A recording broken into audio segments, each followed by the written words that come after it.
the story of British railways.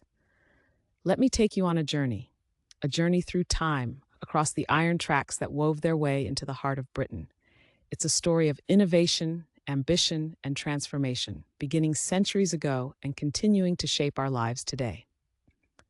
The dawn of the railways. Picture this, it's the early 1600s, and deep in the coal fields of northern England, horses pull wooden carts along tracks made of timber. These wagonways, as they were called, were rudimentary but revolutionary. For the first time, heavy loads could be transported with relative ease.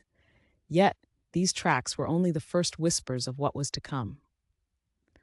Fast forward to the early 19th century.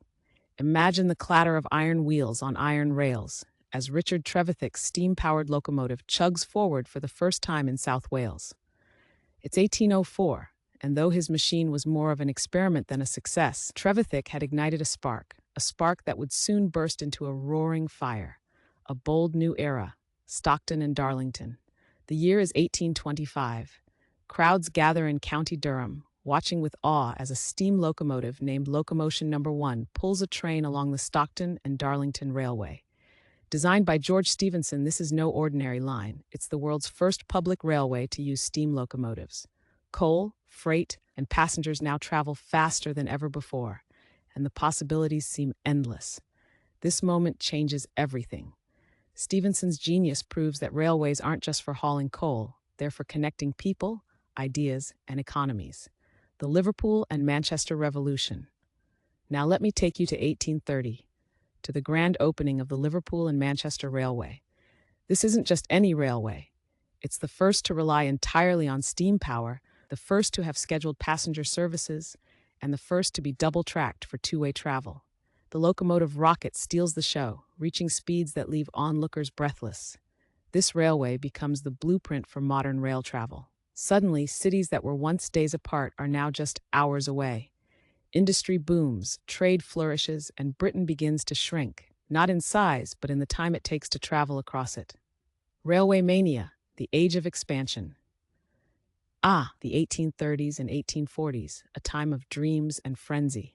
Investors pour their fortunes into railways, driven by visions of wealth and progress.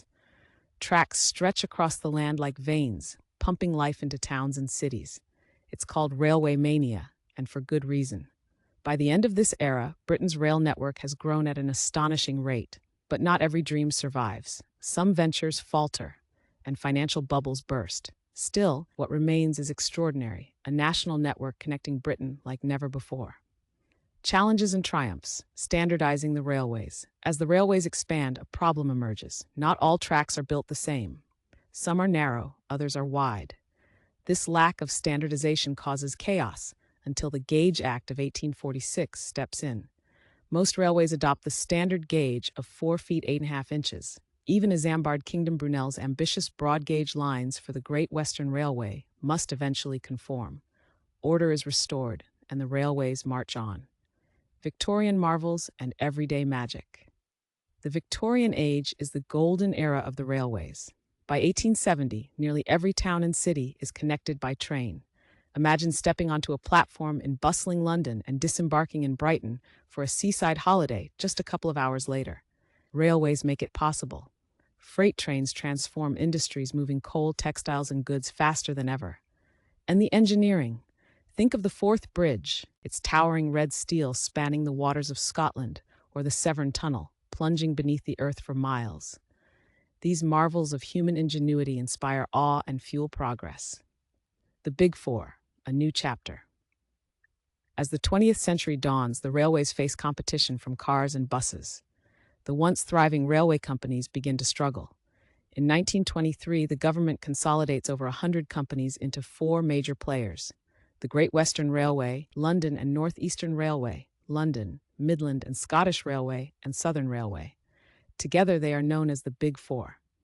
This new era brings modernization but also challenges. Economic depression and the demands of 2 world wars strain the railways. Yet they endure, carrying troops, supplies, and hope across the nation. Nationalization and British Rail. By 1948, the railways are in dire need of repair. The government steps in, nationalizing them under British Railways, later known simply as British Rail. This is a time of reinvention. Steam engines give way to sleek diesel and electric trains, and modernization plans promise a brighter future. But the 1960s bring a bitter pill, the Beeching cuts. Under Dr. Richard Beeching, thousands of miles of track and hundreds of stations are closed to save money. Villages lose their lifelines, and communities mourn the loss of their beloved railways. Privatization and a new beginning. The late 20th century sees another seismic shift. In the 1990s, British Rail is privatized.